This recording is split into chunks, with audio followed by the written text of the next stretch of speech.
So this may be a different type of Zen talk. And people ask me, or people have said oftentimes, you're not being very Zen. Or they've asked me, why is your name Zen? Or many times people are like, of course your name is Zen. That's exactly what you are.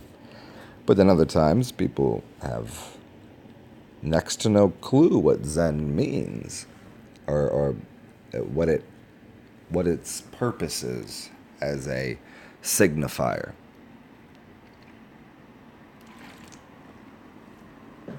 As some sort of system to identify.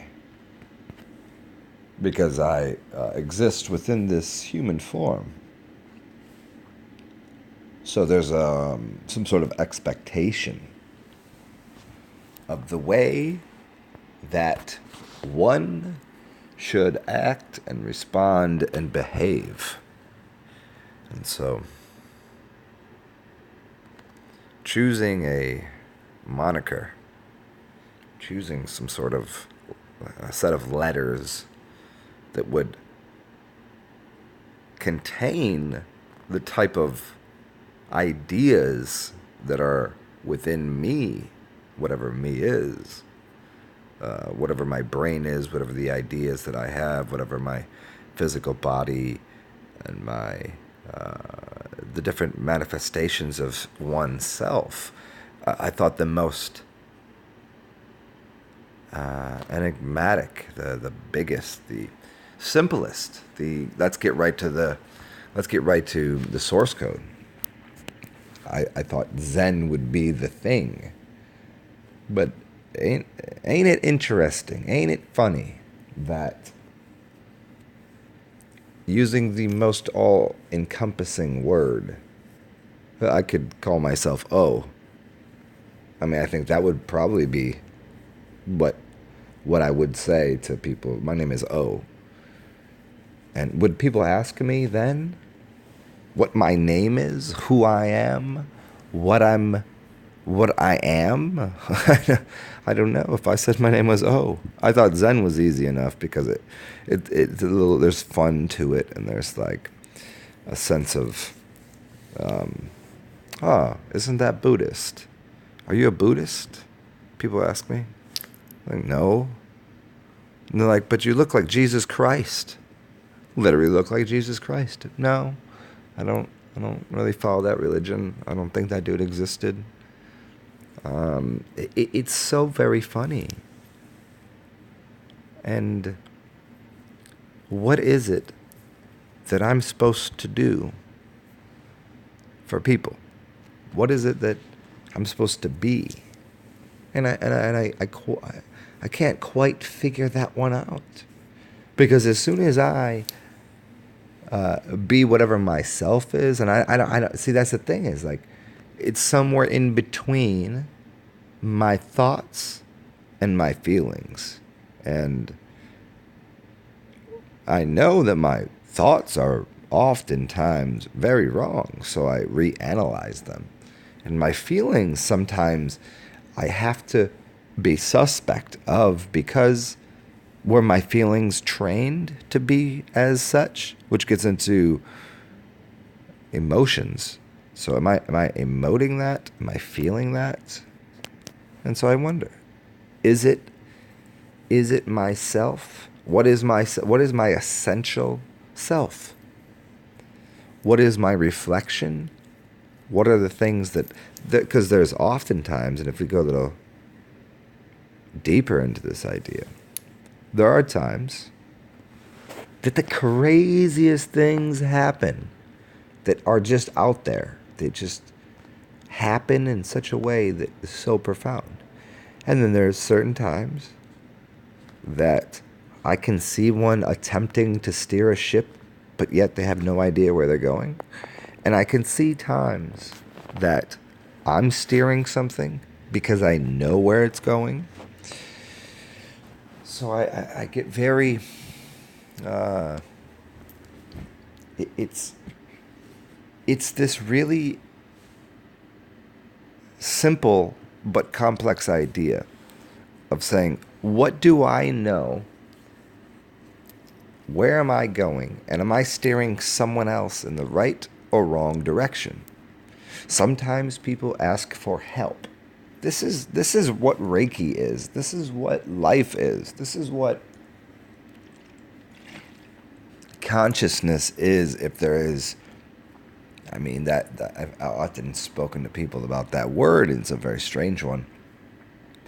But it's, if we're all sitting there in the middle of the ocean with our mast, meaning master, and our sails up, and we're going, but we don't know where we're going. Who knows where we're going? Are we going to that island over there? Can we see it off in the distance? We're all sitting here in the middle of the fucking sea, the middle of the ocean. We all got thrown, blasted upon this giant, flat fucking earth. We're just sitting there, and we have these ships. Theseus's ship. I asked somebody about this allegory earlier today, about Theseus and his ship. And if you don't know it, I'm not going to tell it to you. You can go look it up on the Googles. But I very much wonder, because it's such a very good allegory, and it's what am I saying or doing to direct my own life and everyone else's? Because shouldn't we not be, or should we be, our brother's keeper? And so if you see someone about to step in a pile of shit, if you see someone about to trip and break their fucking neck, wouldn't you not want to do that? So therefore you would, because you've seen it, attempt to light a path for someone, to illuminate them not to do the things that you've seen happen, that you've experienced. You don't want them to stub their toe and break their fucking neck. And I've probably said fuck about, 6 times now? It's a good word. It's very funny that I was thinking a couple days ago about how often I don't use much cursive or foul language, because it has an obvious effect to direct people's consciousness, depending on how often you use it. Just like using and there's certain types of vibrations that we use that cause or instigate or push or pull people's mentality in a certain direction. So, I do wonder, I do philosophize quite often about the grand architect of this entire universe, which is matter, and what my mind has to do with it, and what my mind and your mind has to do with affecting, helping, and generating some sort of awareness. It seems awareness is the thing. And it's so, what are the words? Is it humbling? Is it prosperity? Is it amazement? Is it godness and goddessness? Well, all of these words are very peculiar, because it's a fun one to use, to me, because I can't quite grasp, I can't quite put my brain around it. I can't quite, because it's right there. And everyone, all of the spirits all of the energy, all of the souls that I come around and participate with, and I learn from, and I teach. There's this thing about teaching and learning that goes into everything that I'm talking about here. That how much more, how much could someone possibly learn? And every day, I'm a student in this giant school. This giant school. And then as soon as I find my way to a point, to an idea that I'd like to convey to other people and become a teacher, as soon as I do that, it's almost as if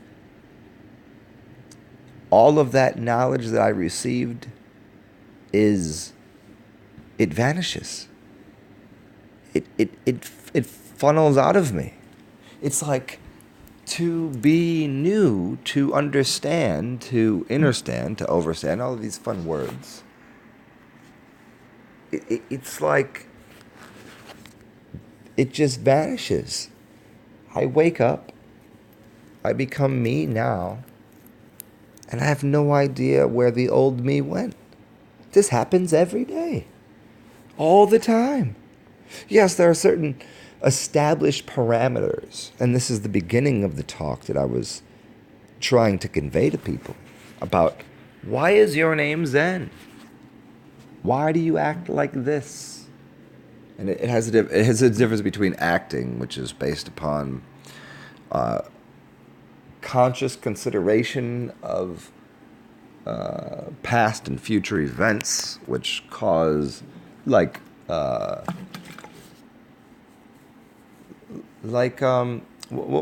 the Common said?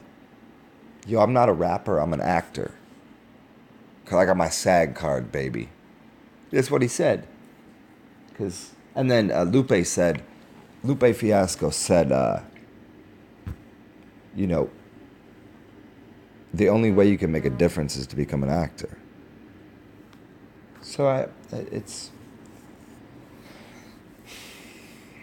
very curious, like how much you see once you become an actor and you become a conscious conveyor of information, you become a dominator, and B it's this you manipulate.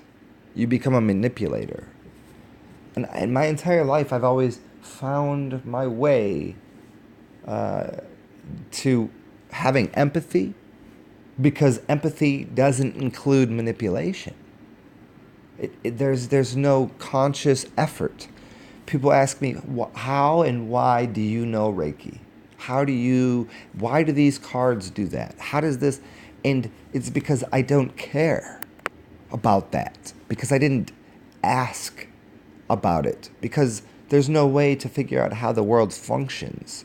So how is it that energy fluxes and juxtaposes itself and pushes and pursues different avenues? How does that occur? Well, I don't know. And so in that is what Reiki is, it's what energy is, it's what consciousness is, it's what thoughts are. Like right now I'm speaking, but I had no idea 30 seconds ago, 1 second ago, what I might be saying right now. I had an idea, a large map, a perspective, but I didn't know.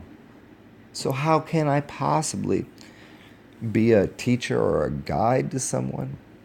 Because I could only teach and guide someone to what, back to the beginning, to what Zen is. And it's the art of not knowing, but looking like you know.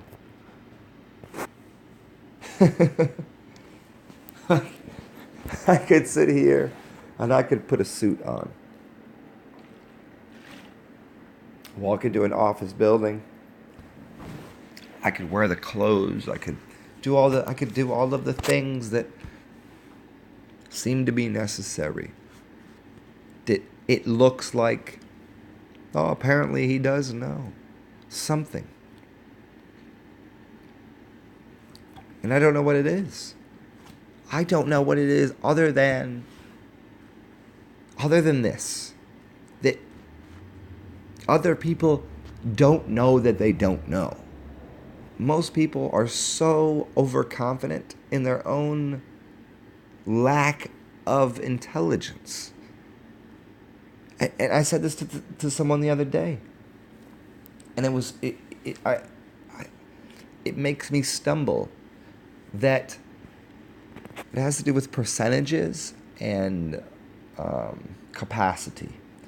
And it's this statement that when you know that you don't know, or when you know something, you know that you don't know anything. And so the more that you know, the more that you know that you don't know. So in the grand scheme of things, how intelligent you might be or I might be is always, it becomes infinitely, no, that's not the right word. It becomes percentage-wise less and less.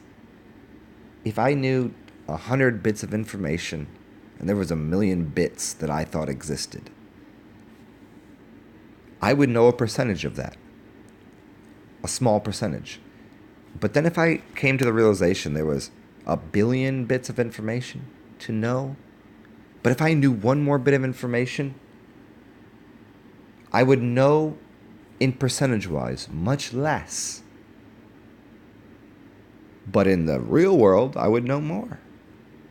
And I said this to someone, and I've said this to a few people, and they seem to not grasp it correctly, that I'm smarter today than I was yesterday. I know more now than I knew yesterday. But they go, no, the more that you start to realize, and the more you know, the more you know is the less you know. What a weird thing. Like people have this capability of just repeating things that aren't true. That's not true. Today I know more than I knew yesterday. That's a fact, and so do you. So do you listening to me. You know more right now. So there's no way, unless of course we go, let's be Buddhist, let's be humble to the God, let's find Jesus, and no, everything else has more power, more control, more wisdom than I do, than you do, than what your life is, like how you experience. You think that when you were 2 years old, you didn't know as much as you know today? No, at 2 years old, you thought you knew everything. So you thought you had 100% of the information, but you knew nothing. You knew 10 bits of information. But now you know 1,000,000 bits of information, so you're infinitely more intelligent. We have people around us that because someone one time said, oh no, the more that you know, the less that you know. The more that you know, the less that you know. That's actually the statement. The more that you know, the more that you know, the more that you know that you don't know. That's the statement. Like, how silly is that? How can you possibly let those words out of your mouth and believe it? How could you say the world's round? It's not flat. How could you possibly believe that? Other than the fact that somebody told you that. And you keep repeating it. You keep repeating the same thing that you were told, which is, no, I'm not God. No, I'm just a human. No, I'm not a creator. No, I'm not worthy. I'm not articulate. I'm not supreme. And people continually say the things that they were told, which are not truths. We've all listened to people that are outside of ourselves tell us about who we are. Isn't that frustrating? Isn't that why people live in Babylon and live these lives and these lies and these jobs and these things that have nothing to do with who essentially we are?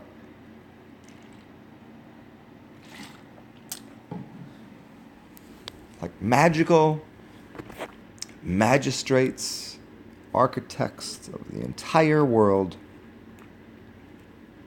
And we find ourselves subservient to thought forms that were given to us by not us, by people that were literally, let's go really hard at this, that less than. How did that become? And then we can get into the philosophy, and we get into the psychology, and we get into like where did the no happen?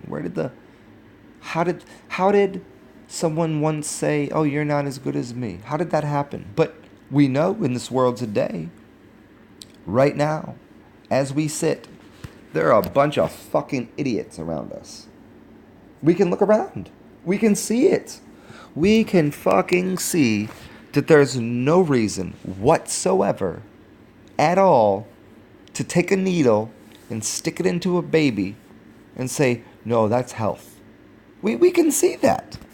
Who could possibly believe for 1 second that murdering a cow and then taking the blood of a pig and injecting it into us and eating the cow, who could possibly for 1 second believe that if I just walk over there and see a raspberry or a strawberry or a watermelon or a lemon hanging off a tree or a grapefruit or whatever it might be, who could for 1 second believe that the effort taken to kill a cow, to consume its meat and its life force, would be better than looking at that tree and saying, look at that glowing thing have you ever smelled a fucking animal? Have you smelled an animal?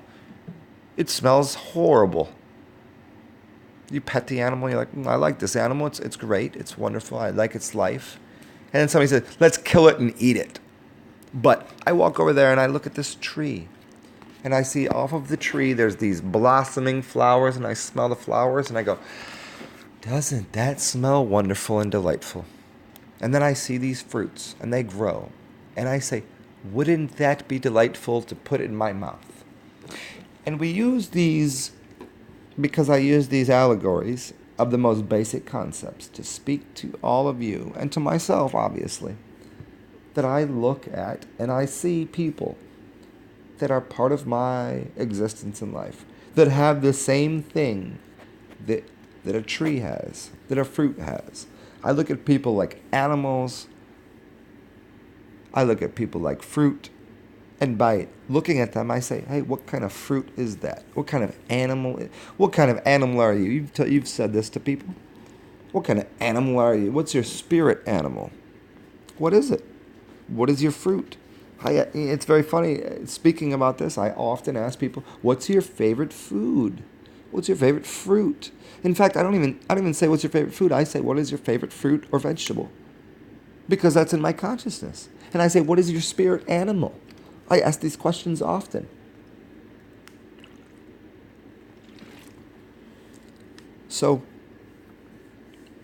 how is it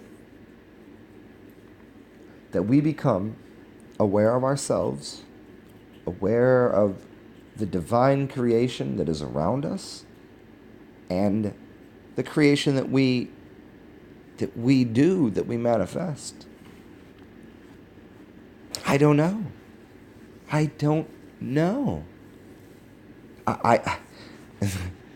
Here's the craziest part of this. It took maybe, I think we're about 25 minutes in. We're pretty far into this audio here. But earlier today, the most profound fucking thing happened ever. Anybody that's listened to my videos, anybody that understands what magic is, to comprehend what happened today, I'm literally talking about being God or a goddess. What happened earlier today and then continually since is so absurd, so profound, so beyond the capacity for you to even tell you this story. You might not believe it, but there were witnesses to this entire event. A friend of mine,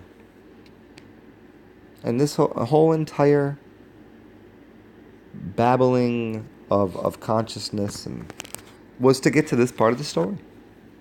So if you got this far, congratulations. Because it's hilarious and amazing.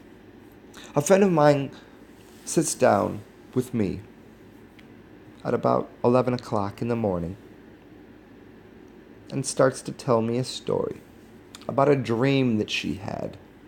A dream where it was raining. Where it was raining so profoundly that the streets flooded.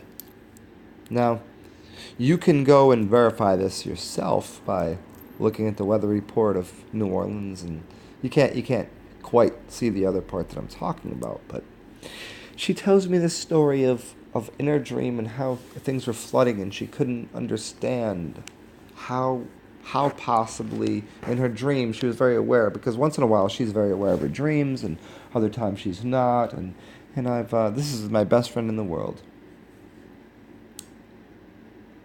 She's telling me about this, and I say, oh, it's almost like the skies are going to open up and it's going to start raining on me.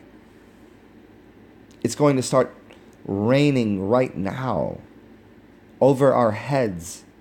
And we're in a restaurant. We're having a drink at 11 o'clock on what's today? It's Thursday? Yeah. With a friend of ours. Pancakes and a little bit of breakfast and Bloody Mary and I say, it's about to, the sky is going to crack open and it's going to start raining exactly where I'm sitting. I said that. And 30 seconds later, we're inside of a building. Inside of a building. There is no way that this could possibly happen, but it did. That 30 seconds later, it starts downpouring. And through the roof of the building, it starts raining to the point where they had to come out and mop up the floor. But it started raining right on top of my head, where I was sitting. How possible is that? 100% possible, because it happened. So, all of that is part and parcel.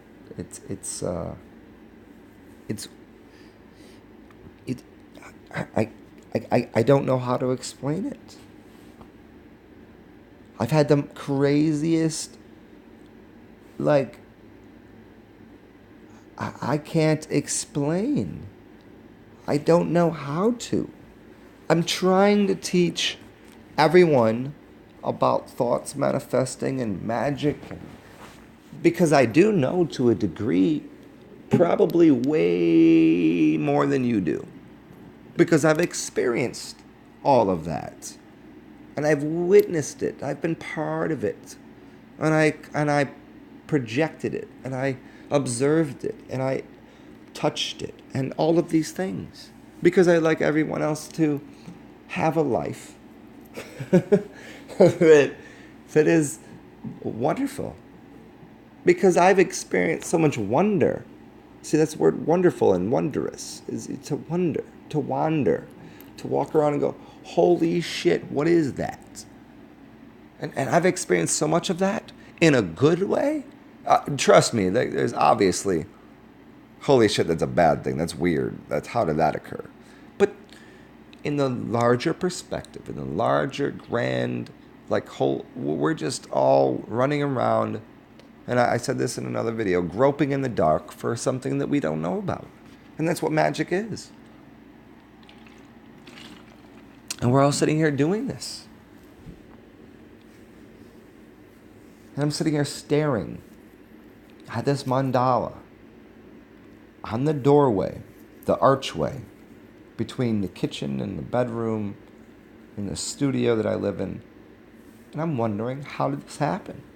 How am I here? How am I here? I'm not asking how is it that I haven't had a job for 18 years? How is it that a job? I mean, I've work, and my work is providing you with this type of information, whoever you might be. But I'm sitting here literally looking at this going, how am I here? Not in this house. How am I in this body?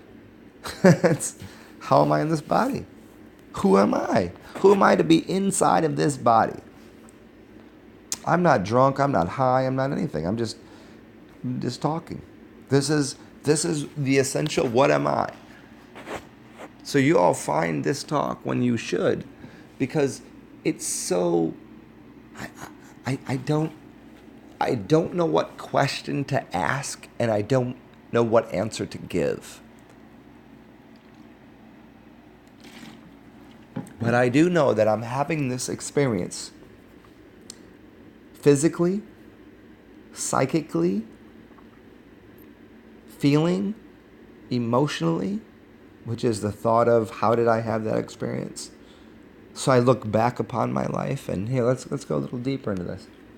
I look back upon my life, and I say, look at this. Oh, I kicked that ball. I made this friend. I made this enemy. I made love. I received love. All of these things. And where is it right now? Is it all encompassed in me? Is are the events of my life collected within inside of this physical form? And if it's inside of this physical form, how am I able to communicate it? I don't know how it is that I'm speaking. Everyone speaks about events in life. They say there's 3 types of people. And these 3 people are living in the past, living in the present, living in the future. And those 3 types of things are displayed about talking about people, talking about events, and talking about ideas. So listen closely again. You talk about people. People are physical objects. Events, something that's occurring. And ideas, something that hasn't happened yet. In that is the past, which is the person. An event is in the present. And the future is encompassed in ideas. And those are the 3 things. It's not a triangulation necessarily. It's a ladder. It goes up and down.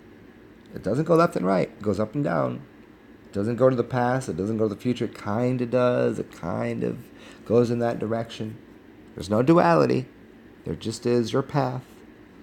And here we are trying to navigate what it is that is our consciousness, that is our life experience, and go, how in the fuck did all of this happen?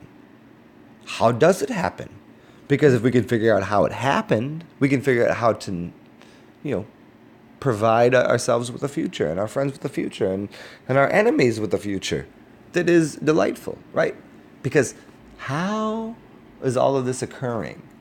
So we get closer. How did this happen? Which means we're subject. And then we go, let's make this happen. Which means we're a king. See? Do you see that? How did this happen to me? Oh my goodness. You see, here's the playing out of different consciousnesses, of different events. This is the strange part of being an empath. And I think most people have the capacity to be empathetic, but they're not capable of it because they don't want it, because it's too sincere, it's too rich.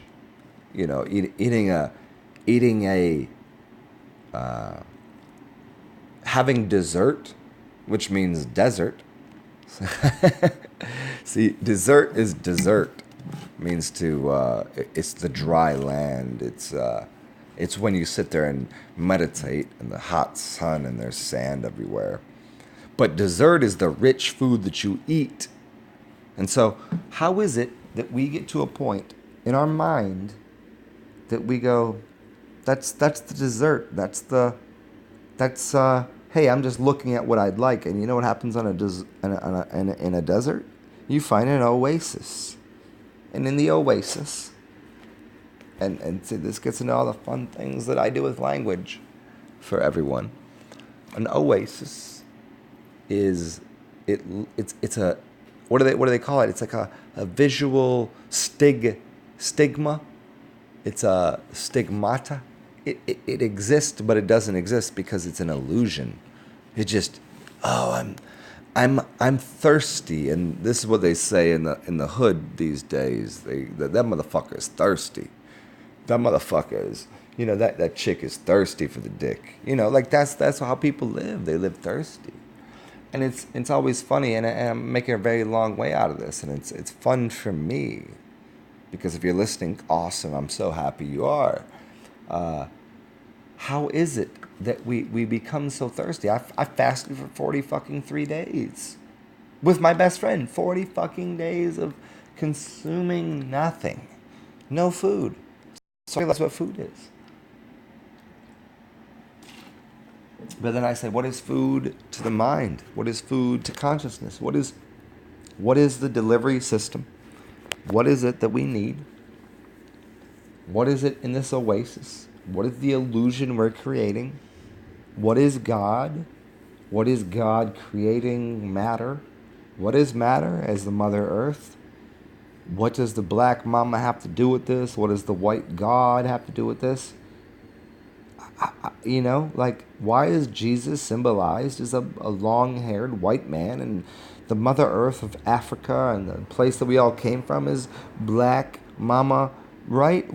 Why even in that? So we see the sun and the earth, or we see the moon. We see the sun and the earth, which is true, which is sun God,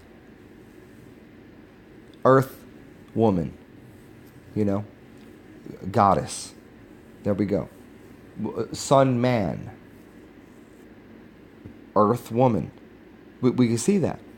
But the moon is Isis. The moon is Isisily, or the that triangle, which is what? Money. How did that occur? Why does the moon happen? What does the moon have to do with my relationship to the mother? Nothing. Right now, I'm sitting here connected to the father and the mother. But there's a third thing. Is that the 4 elements? There's the sun, the earth, the moon, and yourself. So what is yourself? Yourself is the fire, the flame.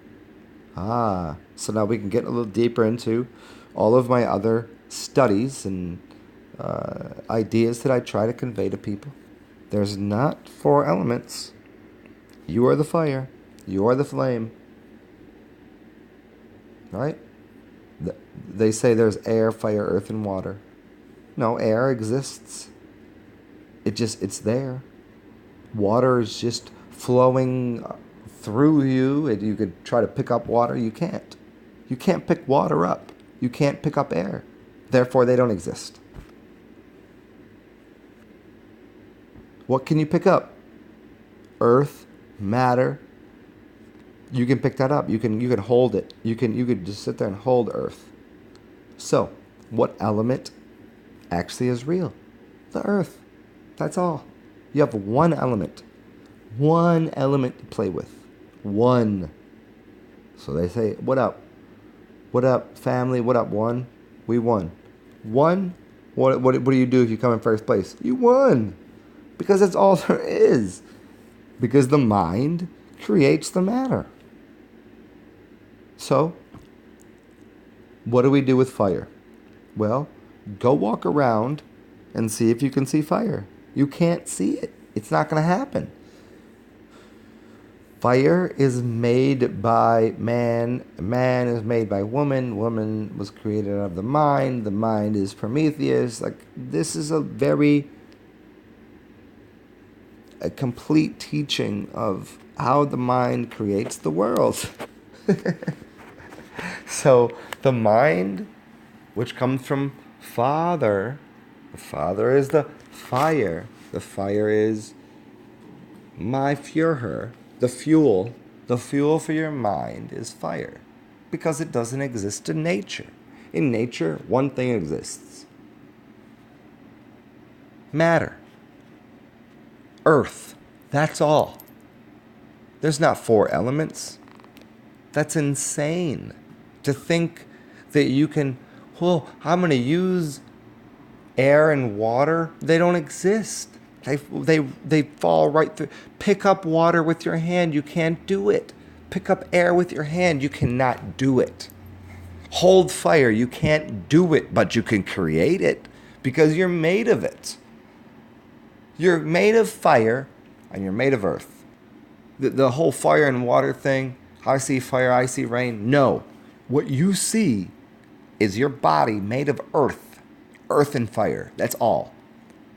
It's not earth, air, wind. It's not earth and air and fire and water. No. No. The fluid you got in your body, which is made of matter, which is earth. And then what happened?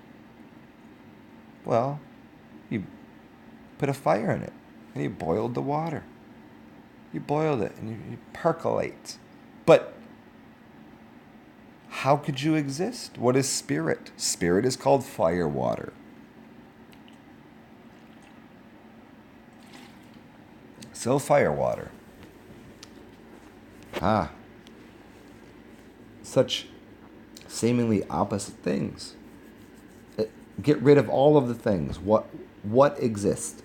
The earth that we stand on and our belief in it. That's all. So what have we got back to? The only thing that exists is earth and our mind. That's all. And what did we create? Fire. Earth, the mind created fire. Prometheus rising out of the mind, which produced fire, which doesn't exist in nature. It does not exist in nature. It cannot. How can it exist? It doesn't, because we created it, because we're made of it. That's why we have thumbs. We have thumbs to create fire. That's the whole thing. Hopefully, everyone has gleaned something off of this teaching here. Again, learning too, because when I speak, I hear myself. Not that these thoughts don't go on in my mind every day, but hopefully this shines a light upon you to realize your God or goddessness, and to realize that you are the light in the world. Stay well, everyone.